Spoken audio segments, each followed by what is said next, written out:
Hey there, Mark the Bearded Tech Skiing here, and I'm here in Melbourne and I'm talking to Craig Scott, the CTO of Viewsonic worldwide? Correct. Worldwide. Craig, thanks for coming and joining us, and thanks for having us down here in Melbourne. My pleasure, Mark. And so I'm just having a quick chat to Craig about the Viewsonic value proposition, why I, under the big picture banner, endorse Viewsonic. And Craig, one thing I really want to ask you is there's a bucket load of panels on the market, right? And I've just been to ISE, and you can walk into a hall and there's 50 vendors all selling panels. But so it's really hard to differentiate one to the next. But what I think Viewsonic's got is a really good value proposition that's different. Can you sort of explain why you think you're different as Viewsonic? Okay, so at Viewsonic, our logo, our messaging is actually see the difference. So you have to really think about what gives the value to the solution.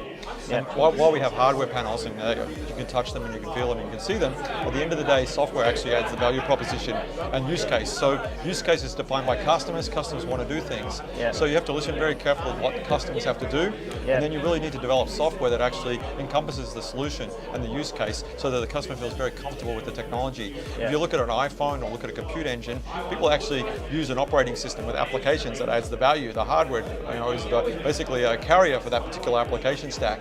So we're really focusing on the software, the UI, the UX, the use case, the experience, and making sure the customer can actually achieve their outcomes they look for rather than the technology for technology's sake. Right, and so on that, you were mentioning earlier today that you've had a fairly decent investment into that technology, that software investment. Yeah, definitely. Well, as a company, 3 years ago, we had 0 software developers. We're now at about 100 people developing software and delivering our software stack. We're also spending over 50% of our R&D investment actually in software engineering.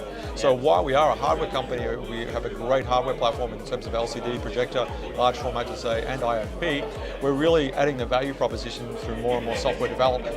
And that's going to be a continuous investment over time. Yeah, okay. And so to do that, you've also built quite a strong partner network around that? Yeah, so we work with Intel. We're a part of the Intel Market Ready Solution Program where we were voted one of the best actually in the world. We're also a Google education partner. We're also a Microsoft education partner. Wow. So we're really looking at the ecosystem and saying it's not just about Viewsonic, it's about Google, it's about Microsoft, it's about Intel. And we're really trying to work with third parties. We have companies like Boclips, the video aggregation for education, which we're actually loading onto our platform. So we believe it's not just about Viewsonic, it's about working with all the other players in our ecosystem to deliver the total solution. Yeah, okay. And so people who, look, my clients are education, K-12, and they've all got a Microsoft, typically, 365 environment. So one of the things that we have clients that sort of struggle to understand is that shift. What's the value proposition of going to, say, My Viewboard, which is your software solution, instead of, say, Microsoft OneNote? Is there a real clear definition as to why? Yeah, definitely. I mean, OneNote is a great product, don't get me wrong. Google Slides is a great product, but they're a use case for everybody. So that product's built like a generic tool. It does a lot of things for a lot of people, and it does them simply well. However, when you go and say the teaching environment or education environment, you need a bit more rich content. You need probably tools that actually work with different ecosystems and different ways of getting media in, information in. Maybe even different pedagogies in terms of the teaching environment. So yes, we've got some baseline tools from, say, Microsoft or from Google. However, in a teaching environment, we really have a bespoke application. So we've developed My Viewboard for specifically digital whiteboarding. So we're not about an Office suite or a 365 suite or Excel or Word or PowerPoint. We're really about making sure we have the best digital whiteboard platform.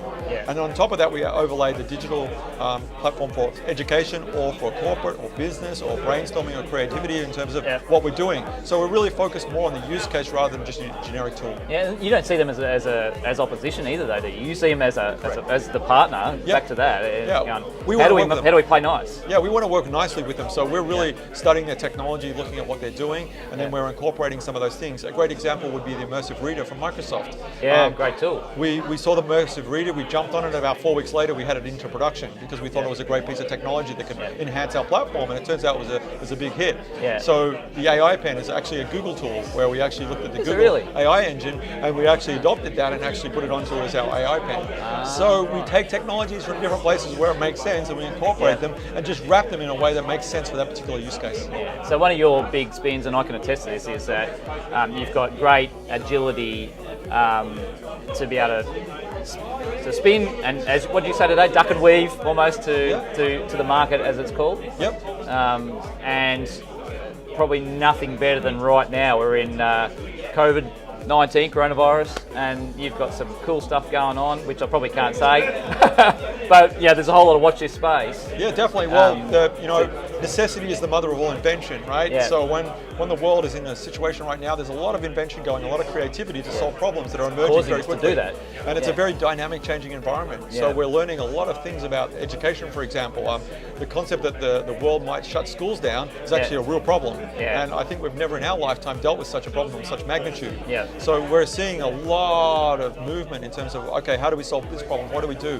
What's a possible alternative? And people rushing in with different solutions. So we have to look at this and say, okay, there's an opportunity to obviously learn and maybe develop some things that actually are better suited to the problem we're trying to solve today. Sure, yeah, and then so that brings like virtual learning, distance learning, all that stuff to the fore, doesn't it? Really? Definitely. And I've had this sort of bit of an ethos in the last couple of weeks where I was sort of thinking about it, going, some of this might not ever actually deploy.